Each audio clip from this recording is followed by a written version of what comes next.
This is Tim from Your 6 Studios. Today in this video I'm going to show you how to connect and pair your JLab headset, your earbuds, to your Samsung phone. So you can just locate settings, or you can swipe on down, go to settings on the top, and go to connections or Bluetooth.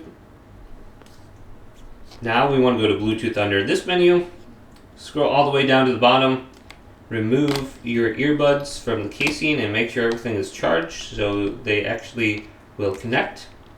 Here's the JLab Go Pop Plus, and I think there's going to be multiple ones to connect to. I just connected both and it works. So here it is, and this one's popping up for me, so I'm just going to go to JLab Go Pop Plus. That one is the one that usually works. And then this is going to connect to my phone, and I should be able to use it.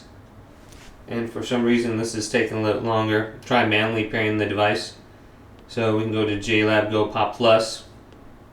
We can connect it under there. I'm going to press scan on the top again. So I can see one of them is connected, but I believe there's two of them right here. I'm going to go to this and connect this one. And it's the JLab Go Pop Plus. That's the one you want to connect. The other one doesn't really matter. So you can try, if you want, just connect both of them and you should be good. Hopefully this video did indeed help you out. If it did, leave it a big thumbs up and subscribe to my channel down below for more tech videos coming up next on Your 6 Studios.